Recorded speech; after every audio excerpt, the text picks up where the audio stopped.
گمراہی کی دو قسمیں، ایک علمی نہ ہو آپ کے پاس، اور ایک قسم جو آج کل مارکیٹ میں چل رہی ہے، علم ہے مگر فیصلہ کیا کرے گا؟ غلط چیز کی طرف جائے، علم کے باوجود آپ غلط چیز کی طرف جا رہے ہیں۔ یہی دلائل جب اپنے مسلک کے خلاف ملتے ہیں آپ بگولا ہو جاتے ہیں، وہی دلائل وہی قرآن و سنت جب دوسرے کے خلاف جا رہی ہوتی ہے بڑھ چڑھ کے اس کو حدیثوں کے حوالوں کے ساتھ پیش کیا جاتا ہے۔ یہ ہو رہا ہے کہ نہیں ہو رہا؟ آپ آج ان فرقہ پرست لوگوں کو جو یوٹیوب پہ جن پہ کوئی بھرمار ہے، ان کے سامنے جب کوئی حدیث ان کی رائے کے خلاف آئے گی، اس کے دو مطلب ہوں گے، یہ والا مطلب نہیں بلکہ اس کی سند بھی ٹھیک نہیں ہوگی۔ وہی حدیث جب ان کے مسلک کے، دیکھو حضرت معاویہ کے بارے میں آتا ہے کہ کھلے معاذ اللہ گالیاں دیا کرتے تھے، ہم تو کہتے ہیں نہیں دیا کرتے تھے گالیاں، سب و شتم کا معنی ہمیشہ گالیاں کرنا ہے ہی نہیں، اس کو حدیث سے ثابت ہے یہ بات۔ یہی بات اہل بیت کے بارے میں بھی ہے، یتصاب بانی، صحیح حدیث میں ایک دوسرے کو کیا کر رہے تھے؟ سب۔ وہاں کوئی گالیوں کا ترجمہ بولو نہیں کرتا، کیونکہ وہ اہل بیت کا مسئلہ ہے، یہ حضرت معاویہ کا مسئلہ ہے۔ جہاں اہل بیت کے بارے میں بات آئے گی تعویل ہوگی، حضرت معاویہ سے ذاتی دشمنی ہے،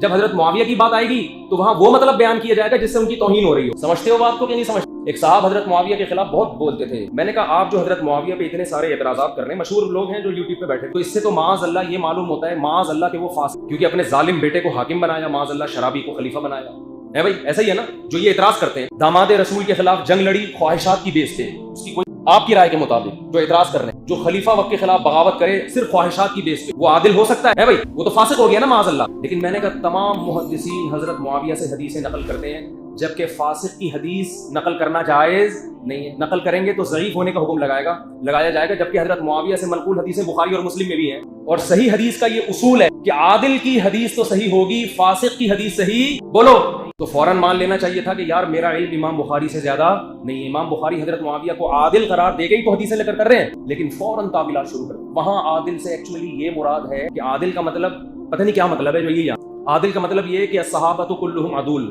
محدثین کا اجماع ہے، امام بخاری بھی مانتے ہیں اس اصول کو، اور عدول، اور عدول لفظ بھی ٹھیک ہے اور عادل کی جمع عدول آتی ہے، دونوں ٹھیک ہے، عدول کا لفظ بھی واحد کے لیے بھی استعمال ہوتا ہے، جمع کے لیے بھی۔ امام مسلم بھی مانتے ہیں کہ صحابہ سارے کے سارے کیا ہیں؟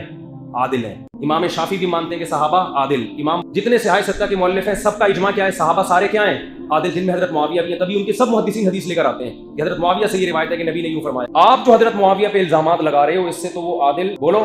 نہیں رہے۔ شیعہ حضرات جو کر رہے ہیں ان کا مسلک ہے، میں اہل سنت سے مخاطب ہوں کہ آپ تو مانتے ہو نا صحاح ستہ کو، محدثین کو، وہ آپ کے محدثین کو نہ مانے یہ ان کا ہیڈک ہے، آپ تو مانتے ہو نا، لیکن جب یہ بات آپ اصول پیش کریں گے تو عادل کی ڈیفینیشن کیا ہو جائے گی؟ آج تک جو عادل کی ڈیفینیشن تھی کہ علانیہ کبیرہ گناہ میں، بھائی نہ بنائے نا ویڈیو، جب ایک دفعہ منع کیا ہے میرا دماغ پھر جب ایک دفعہ منع کر دیا پھر بنا رہے ہیں، اس کا مطلب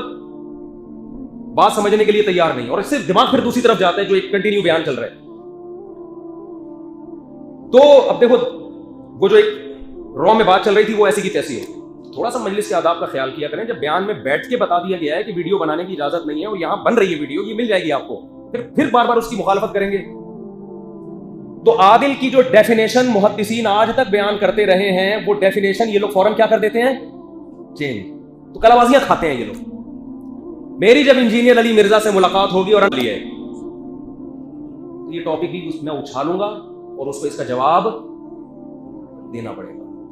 سمجھ رہے ہو؟ بہت ساری چیزیں ہمارے پٹارے میں ہیں لیکن ابھی ہم کھول نہیں رہے ہیں، کیونکہ میں نے ابھی کھول دی نا وہ غلط جواب دینا شروع کر دے گا، عوام متاثر ہوتی ہے، لوگ یوٹیوب پہ کمنٹس کر رہے ہوتے ہیں صاحب آپ جا نہیں رہے۔ میں نے آپ سے عرض کیا تھا کہ میں جا کے دروازے پہ کھڑا ہو کر بتاؤں گا کہ میں آگے ہوں، میں نے مذاق بولو نہیں کیا۔ انجینئر صاحب کو چاہیے کہ تیاری پوری پکڑے، ہم نے جب کہا ہے نا ہم جائیں گے تو اٹ مینس کہ ہم جائیں، اور جو میں نے بیان میں کہا تھا نا سچی مچی میں آؤں گا، اس کا مطلب یہ نہیں کہ پہلے جھوٹی موٹی میں جا رہا تھا، اب سچی مچی میں۔ جو لوگ میرا بیان سنتے ہیں میرے ساتھ اٹھتے بیٹھتے ہیں ان کو پتہ ہے یہ سچی مچی کا لفظ میری ایک تقیہ کلام ہے، یہ میں ویسے ہی کہتا ہوں، تو صبح شام میں کہہ رہا ہوتا ہوں سچی مچی کی چائے پیا، سچی مچی کا پراٹھا کھایا، سچی مچی میں رشتہ لینے جا رہا ہوں معذرت کے ساتھ، یعنی سچی مچی میں جو ہے وہ کیا نام ہے کچھ بھی لگا لو آگے، تو سچی مچی میں ہی جائیں گے انشاءاللہ، بے فکر رہیں۔ تو ان کو چاہیے کہ اپنی پراپر تیاری رکھیں، المحنت پہ ایک ہی بات ہوگی اور آپ نے جو چیلنجز کیے ہیں ان پہ بھی بات، کیونکہ آپ کا وقت بھی آپ کے بقول قیمتی ہے، ہمارا بھی قیمتی ہے، ایک ہی دفعہ میں سارا مسئلہ حل ہوگا، یہ نہیں کہ صرف محنت پہ 1.5 گھنٹہ بہت ہے المحنت پہ بات کرنے کے لیے، 3 عقیدوں یا 4 عقیدیں آپ نے اعتراض کیا ہے، ہم بیٹھیں گے آپ سے مطالبہ کریں گے ان میں کون سا عقیدہ قرآن و حدیث کے خلاف ہے آپ بتائیں ہمیں، ٹھیک ہے نا، اور محنت پہ بات کریں گے ہم، کہہ رہے بھاگ رہے ہیں محنت سے، ایک آدمی بار بار چیخ رہا ہے کہ میں آ رہا ہوں یار بات کرنے کے لیے تیار ہوں، اور تم نے جو چیلنجز کیے تم ان کے لیے بھی تیار ہو جاؤ، وہ کہہ رہا ہے نہیں، اس کا مطلب بھاگ کون رہا ہے؟ وہ بھاگ رہا ہے۔ جن کمبختوں کو یہ بات سمجھ میں نہ آ رہی ہو وہ قرآن و حدیث سمجھیں گے ہیں؟ اتنا موٹا مفتی طارق مسعود کا چیلنج سمجھ میں نہ آ رہا ہو، 2 اور 2 4 کی طرح ایک بندہ ڈیفائن کر رہا ہے اپنے چیلنج کو، وہ جس کی سمجھ میں نہ آ رہا ہو وہ کہہ رہے ہیں ہم محقق ہیں، ہم کیا سمجھیں گے؟ قرآن و حدیث